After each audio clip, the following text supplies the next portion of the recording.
Everyone welcome छ तपाईलाई आजको मेरो अर्को नयाँ भ्लगमा। अनि आज चाहिँ म धेरै दिनको बादमा भ्लग बनाउँदैछु। अनि हेर्नुस् न सनस्क्रिन लगाएर आउनुपर्ने, किनभने हेर्नुस् न घाम लागिरहेछ नि त हो। यतिको घामले पनि स्किनमा असर गर्छ नि त। लाउनु चाहिँ पर्ने हो। मैले सनस्क्रिन पनि नलाइकन आएछु, बारी आइरहेको छु नि त साथीहरू। ल त साथीहरू, मेरो भिडियोलाई चाहिँ अन्तिमसम्म हेरेर यसो माया सपोर्ट साथ दिनु होला है त। अनि मैले चाहिँ दुईवटा, एउटा कच्चे एउटा सिक्कल, मेरो पन्जा गम्बुट लगाएको छु। अनि खासमा चाहिँ मेरो सोतर काट्नु आएको, यस्तै सोतर काट्नुपर्ने छ। अनि यो चाहिँ हाम्रो के भन्छ यसलाई, अदुवा बारी हो। यस्तो छ अदुवा बारी चाहिँ, झारै झार्छ। हामीले त्यस्तो मजाले रोपेन नि त, एकचोटि मेसिन लाउनु पर्ने थियो, तर हामीले हतार गरेर रोप्यो। अनि यस्तो छ। अब यता चाहिँ मेबी हामी मेसिन लगाएर चाहिँ एकचोटि चाहिँ पहिल्यै मेसिन लगाइसकेको, फेरि पनि सायद लगाएर चाहिँ रोप्छौँ होला। ओके साथीहरू, म तपाईँहरूसँग चाहिँ सोतरको भारी पुऱ्याएर मिल्छु है त। हेर्नुहोस् है साथीहरू, मेरो चाहिँ सोतर मैले अघि काटिसकेँ यति। अनि निम्ठो पनि भएन, हेर्नु न, यहाँदेखि देखिँदै पनि छैन। अब सायद अब यहाँ परतिरको काट्छु, तर घाम लागेर हेर्नुहोस् त, यस्तो बेसी घाम लाग्यो कि। अनि म चाहिँ अहिले यहाँ शीतलमा बसिरहेको छु। अनि यहाँ आगोहरूको यहाँनिर चामागोहरूको गाई बाछी सानो छ कि, कराउँदैछ, बा गर्दैछ, मलाई डिस्टर्ब गर्दैछ। अनि म चाहिँ यहाँनिर यो सेप भयो नि त। अनि यसलाई काटेर चाहिँ यहाँनिर सोतर हालिदिएको।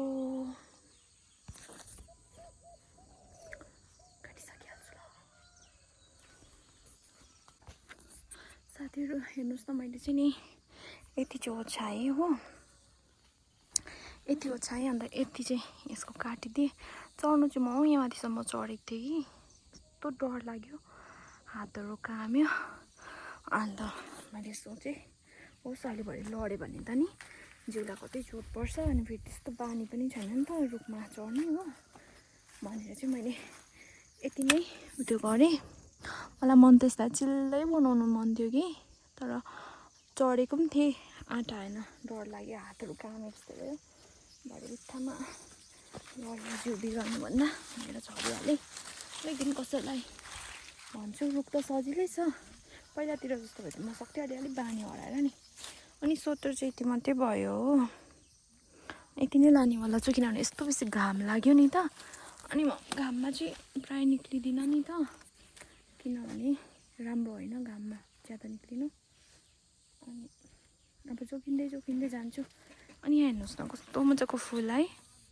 पहिला हामी यस्तो फुल चाहिँ नि यसरी टिप्थ्यो होइन, केटाकेटी भन्दा। यहाँनिर भचाउनुपर्छ, हेर्नुहोस् त, यसरी भचाउँथ्यो, त्यसरी टिप्थ्यो कि बहिनीहरूसँग। पुरा सम्झिन्छु म तिनीहरूलाई। यो गङ्गा जमुना र सिमरन यसरी कानमा सिउरिन्थ्यो। त्यहाँदेखि होला यतापट्टि, ल लाइक दिस, ला भाँच्यो क्या, यसो गरेर सिउरिन्थ्यो।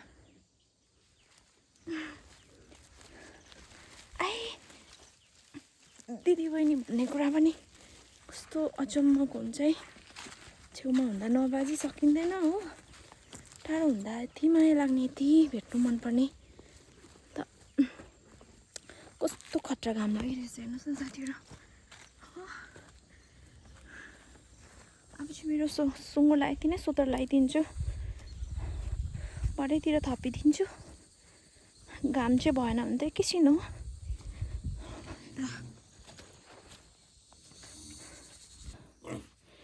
यसको चाहिँ मैले खोर सफा बनाइदिएको छु। पहिला चाहिँ यहाँबाट बस्थ्यो नि त, अहिले यता सारेको यसलाई। अब सोतर लगाइदिनु पऱ्यो।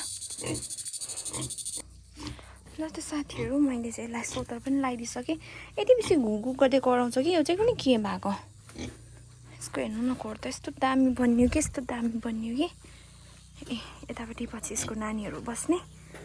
तर हामी अब एउटा पाठ हालेर बढाउँदै गर्छ होला हो, किनभने अब यसको यो अहिले पनि प्रेग्नेन्ट छैन हो। यो प्रेग्नेन्ट हुँदा भुँडी माइली नानी राख्दा त्यो पाठा ठुलो भइसक्छ नि त। अनि यो आइडिया दिनुहुन्छ हाम्रो नाना, मेरो बडाको छोरीले आइडिया दिनुभएको। सायदै हामी त्यसै गर्नेवाला छ। अनि यस्तो बेसी थाक्यो गाइस म एकछिन बस्नु पर्यो कता बस्नु म कतै बस्किन्छु ल आइ थाकेँ हत्तु भएँ हेर्नु न साथीहरू मैले मल बनाएको छु कि यहाँनिर योपालि चाहिँ सुँगुरको मलमा चाहिँ सोतरहरू मिसाएर उहाँ तल पनि छ अहिले चाहिँ देखेको छैन योपालि मल घरमा मल नभएर म बाहिर काम गरेकोले गर्दा मल नभएर यस्तो बिजोक भयो टाढोबाट मल बोक्नु हो त्यही भएर अर्को वर्ष चाहिँ के रोपेर खानुको लागि त्यस्तो बिजोक नहोस् भनेर छ्याक्की चाहिँ हो त्यस्तै त साथीहरू अब अलिकति साबुन बनाउँछु मेरो साबुनको बिजनेस पनि छ नि त साबुन र क्रसचेटको बिजनेस गर्छु म अनि मेरो क्रसचेटको दुईवटा अर्डर आइरहेछ एउटा अर्डर चाहिँ कम्प्लिट गरिहाल्नुपर्ने छ अनि त्यस पछाडिबाट अर्को अर्डर पनि कम्प्लिट गर्नुपर्छ छिटो गरेर साथीहरू अब चाहिँ मेरो यो सामानहरू लगेर धुनुपर्ने हुन्छ र त्यस्तो मैला त भएको छैन तर सधैँ त्यो धुने बानी भयो होला कि नभए त मलाई पुरा सक लाग्छ हो अन्त अब चाहिँ गएको डोकोहरू चाहिँ मैले यतै राखेँ यतै छोडिराखेको डोकोहरू हुँदै गरोस् भनेर अन्त यहाँ कस्तो भुँडी दुखे कस्तो भयो मैले त अन्त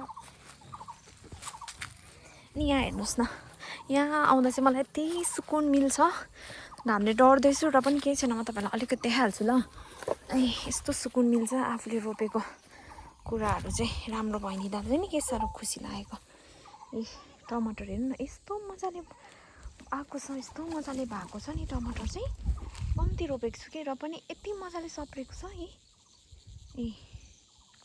यस्तो दामी भएको छ अन्त त्यस्तो मेहनत गरेर पनि रोपेको होइन त्यही पनि दामी भएको छ अन्त मैले यो ठाक्राहरू लगाइदिएको छु मकै पनि यतिको राम्रै भएर आएको छ अनि यहाँ धेरै कुराहरू रोपेको छु मैले त्यहाँनिर तपाईँले सक्करी पनि देख्न सक्नुहुन्छ हो ध्यान दिएर हेर्नु यो तुने बोरा हो यो मकै हो यहाँनिर मुला अनि खोर्सानी टमाटर धेरै कुराहरू रोपेको छु अनि एकदमै बाली नाली एकदमै राम्रो भएर आएको छ so I am very happy प्रायः मैले यसो विचार गरेको मैले सर्केको त होइन है तर नेगेटिभली नलिनु होला मैले केहरू रोपेको चाहिँ प्रायः राम्रो भएको जस्तो लाग्छ पहिलानिर माइजू हुनुहुन्थ्यो माइजूले मलाई भन्नुहुन्थ्यो तिमीले रोपेको पुरा राम्रो हुन्छ तिमी बिउ चाहिँ लगाऊ ल भन्नुहुन्थ्यो कि मलाई साँच्चीकै हो जस्तो लाग्छ आजभोलि अन्त ईश्वरलाई धन्यवाद त्यस्तो भएकोमा यहाँ हेर्नुहोस् न बाटो त्यस्तो अप्ठ्यारो भएछ कि हिजो हामीले यो बनाएको नि त हामीले आगो र दुईजना आगो र प्रहलादले बनाउनु भएको अन्त बाटो चाहिँ अलिक भएन रहेछ यहाँ हिँड्ने बाटो साह्रै यो फेदसम्म बनाएछ के गर्नुपर्ने हो अब यो चाहिँ तितेपाती मेरो साबुन बनाउनुको लागि लिएको अन्त यहाँ चाहिँ अब हामी भार बनाउनेवाला छ हाम्रो किचन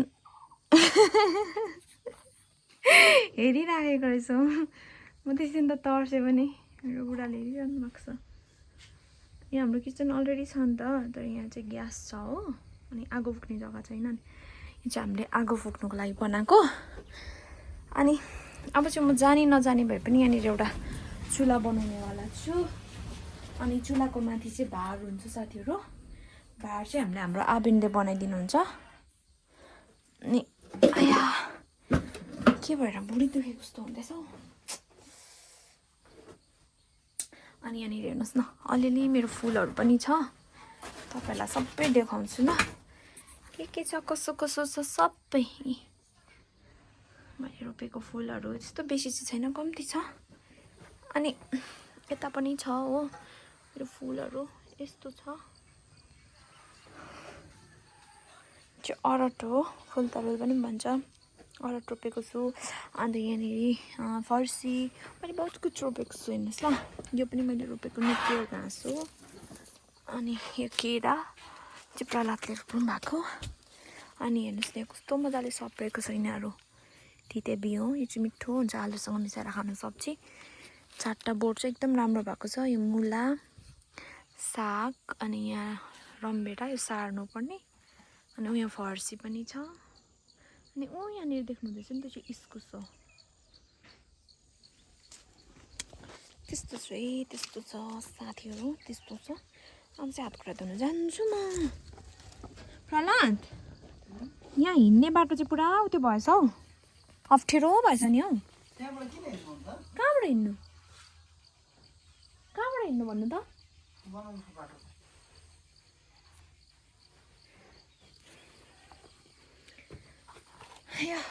ट्याक्क अब म त्यस पनि जिङ भइरहेछ अब हात खुट्टा धोएर सफा हुन्छु त्योभन्दा पहिला चाहिँ अलिकति यहाँ बढालिहाल्नु पर्ने छ म अस्तिदेखि झाडु खानु भनेको कि यहाँनिर एकति झाडु खालिहाल्नु पऱ्यो अन्त मात्रै हात खुट्टा धुनु पऱ्यो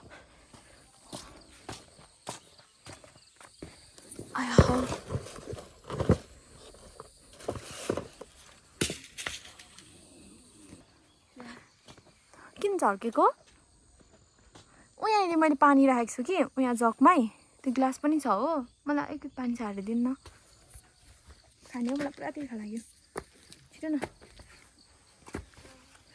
भुँडी पनि दुख्यो अब साबुन बनाउने खाना सब्जी बनाउने हो यो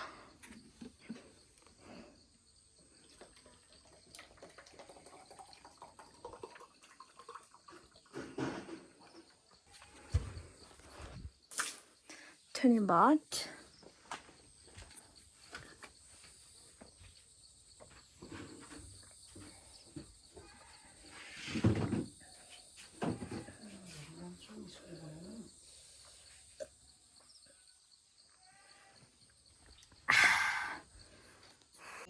साथीहरू हेर्नुहोस् न म यहाँ के देखेँ चरा ध्यान दिएर हेर्नुहोस् न दुईटा चरा बसिरहेको रहेछ देख्नुभयो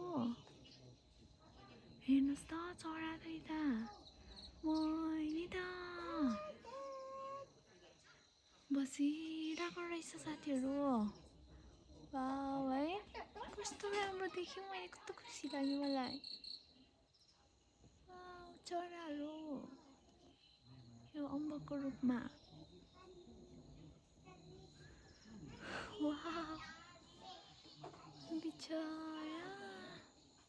बच्चा गुड नाइट बच्चा यी टाउको हल्लाउँदैछ ला उड्यो बित्थामा चलाएछु मैले अब चाहिँ साथीहरू मैले चाहिँ साबुन पनि बनाइसकेँ यो चाहिँ मेरो सानो स्मल बिजनेस हो अनि यो ठुलोहरू तपाईँले देख्नुहुँदैछ नि यसको चाहिँ प्राइस अहिले हामीले डिसाइड गरिसकेको छैन योभन्दा यताबाट चाहिँ 50 हो भन्दैछ तौलिने पनि छु अनि तौलेर नै प्राइस डिसाइड गर्नुपर्ने हुन्छ यो चाहिँ 25 पर पिस हो अनि यो चाहिँ मेरो स्मल बिजनेस तपाईँलाई पनि तपाईँको स्किन अलिकति यो चाहिँ स्पेसली फर बडी हो यो बडीको लागि हो अनि बडीमा चाहिँ तपाईँहरूको जस्तै एलर्जीहरू छ एकैछिन नबोल्नुहोस् न तपाईँ ल अनि बडीमा चाहिँ तपाईँहरूको एलर्जी छ अनि त्यस्तै फोकाहरू आएको छ भने चाहिँ यसले तपाईँलाई एकदमै राम्रो गर्छ यो साबुनले यो चाहिँ ह्यान्डमेड हर्बल सोप हो अनि हामीले एकदम सुपथ मूल्यमा दिइराखेको छ मार्जिन हामीले एकदमै कम्ती राखेको छ अनि हामीलाई चाहिँ ज्यादा मार्जिन राख्नुभन्दा पनि जति सक्छौँ हामी मार्जिन कम्ती राखेर प्रफिट कम्ती राखेर धेरै सेल गरौँ भन्ने अनि यो मेरो सानो स्मल बिजनेसबाट चाहिँ धेरैजनाहरूले चाहिँ लाभ लिन सकोस् भनेर चाहिँ मैले यो सानो बिजनेस स्टार्ट गरेको हो 50 रुपियाँ र 25 रुपियाँ मात्रै हो साबुनको प्राइस चाहिँ अनि त्यही हो साथीहरू आजलाई यति नै आजको भ्लगमा यतिमा एन्ड गर्दैछु यस्तै माया यस्तै सपोर्ट अनि योभन्दा पनि अझै बेसी माया अझै बेसी सपोर्ट गर्दै जानु होला अनि okay guys thanks for watching tata अर्को भ्लगमा भेटौँला बाइ बाइ